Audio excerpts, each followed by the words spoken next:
இயேசு கிறிஸ்துவின் நல்ல நாமத்தில் உங்கள் ஒவ்வொருவருக்கும் என் அன்பின் வாழ்த்துக்கள். நம்முடைய சரீரத்தை குறித்து நம்முடைய எண்ணங்கள் என்ன? பல நேரங்களில் நாம் என்ன நினைக்கிறோம்? இது என்னுடைய சரீரம், இது என்னுடைய வாழ்க்கை என்று சொல்லி பல நேரங்களில் நாம் நினைக்கிறோம்.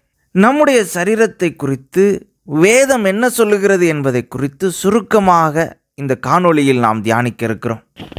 1 கொரிந்தியர் 12வது அதிகாரம் 27வது வசனம். நீங்களே கிறிஸ்துவின் சரீரமாயும் தனித்தனியே அவயவங்களாயும் இருக்கிறீர்கள். எபேசியர் 5வது அதிகாரம் 30வது வசனம். நாம் அவருடைய சரீரத்தின் அவயவங்களாயும் அவருடைய மாம்சத்திற்கும் அவருடைய எலும்புக்கும் உரியவர்களாயும் இருக்கிறோம். 1 கொரிந்தியர் 6வது அதிகாரம் 15வது வசனம். உங்கள் சரீரங்கள் கிறிஸ்துவின் அவயவங்கள் என்று அறியீர்களா? பாருங்கள், இந்த வேத வசனங்கள் நமக்கு என்ன சொல்லுகிறது? நம்முடைய சரீரங்கள் கிறிஸ்து இயேசுவின் சரீரத்தின் அவயவங்கள் என்று சொல்லி இந்த வேத வசனங்கள் நமக்கு கற்பிக்கின்றன. ஹல்லேலூயா. மேலும் ஒரு சில வசனங்களை தியானிக்கலாம். 1 கொரிந்தியர் 6வது அதிகாரம் 19-20 வசனங்கள். உங்கள் சரீரமானது நீங்கள் தேவனாலே பெற்றும் உங்களில் தங்கியும் இருக்கிற பரிசுத்த ஆவியினுடைய ஆலயமாய் இருக்கிறதென்றும் நீங்கள் உங்களுடையவர்கள் அல்லவென்றும் அறியீர்களா? பாருங்கள், சரீரத்தை குறித்து இந்த வேத வசனம் நமக்கு என்ன கற்பிக்கிறது? உங்கள் சரீரமானது தேவனாலே பெற்ற ஒரு காரியம், தேவனாலே பெற்றுக்கொண்ட ஒரு சரீரம். அது எப்படி இருக்கிறது? பரிசுத்த ஆவியினுடைய ஆலயமாய் இருக்கிறது. பாருங்கள், மேலும் இந்த வசனம் என்ன கற்பிக்கிறது? நீங்கள் உங்களுடையவர்கள் அல்லவென்றும் அறியீர்களா என்று சொல்லுகிறது. இந்த சரீரத்தை குறித்து பல நேரங்களில் நாம் என்ன நினைக்கிறோம்? இது என்னுடைய சரீரம், என்னுடைய வாழ்க்கை என்று சொல்லி நாம் நினைக்கிறோம். அது அல்ல காரியம். இந்த சரீரம் தேவன் நமக்கு கொடுத்த ஒரு பொக்கிஷம், தேவன் நமக்கு பரிசாக கொடுத்த ஒரு காரியம். மேலும் நாம் நமக்கு சொந்தமானவர்கள் அல்ல, இந்த சரீரம் நமக்கு சொந்தமானதல்ல என்று இந்த வேத வசனம் நமக்கு தெளிவாக கற்பிக்கிறது.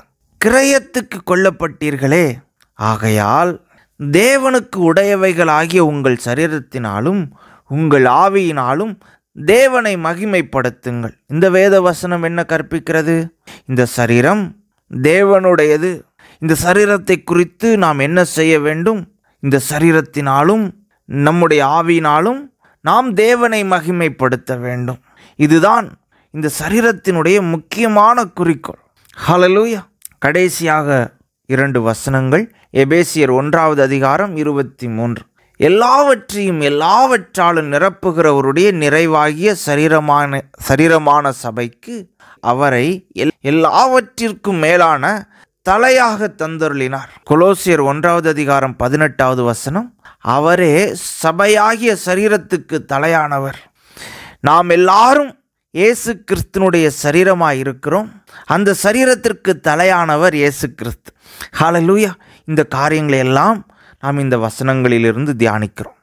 இந்த காணொளியின் முக்கியமான நோக்கம் என்ன? ஒரு 4 முக்கியமான காரியங்களை உங்களோடு பகிர்ந்து கொள்வது. முதலாவது, இந்த சரீரம் என்னுடைய சரீரம் அல்ல, இது இயேசு கிறிஸ்துவனுடைய சரீரம். இரண்டாவது, இந்த சரீரத்திற்கு தலையானவர் இயேசு கிறிஸ்து. அவர் சொல்வதை கேட்டு நடப்பதுதான் இந்த சரீரத்திற்கு தலையான ஒரு கடமை. மூன்றாவது, பல நேரங்களில் நாம் நம்மை குறைத்து மதிப்பிடுகிறோம். நான் அழகானவன் அல்ல, நான் அறிவானவன் அல்ல, என்னுடைய சரீரத்தில் இவ்வளவு குறைகள் இருக்கிறது என்று சொல்லி பல நேரங்களில் நாம் நம்மை குறைத்து மதிப்பிடுகிறோம். அதை நாம் செய்யக்கூடாது. இது தேவன் நமக்கு கொடுத்த ஒரு காரியம். இந்த சரீரம் தேவன் நமக்கு கொடுத்த ஒரு காரியம். இது தேவனுடையது, இது நம்முடையதல்ல. ஆதலால் இந்த சரீரத்தை குறித்து நாம் குறைத்து மதிப்பிடவே கூடாது. We should not underestimate about our body. நான்காவது, இந்த சரீரத்தினுடைய முக்கியமான நோக்கம் சரீரமாகிய தலைக்கு செவி கொடுப்பது, தேவனை மகிமைப்படுத்துவது. ஹல்லேலூயா. இந்த காரியங்கள் நம்முடைய ஆன்மீக வாழ்க்கைக்கு மிகவும் பிரயோஜனமாக இருக்கும் என்று சொல்லி நான் விசுவாசிக்கிறேன். கர்த்தர் நம் ஒவ்வொருவரையும் அளவில்லாமல் ஆசீர்வதிப்பாராக. ஆமேன்.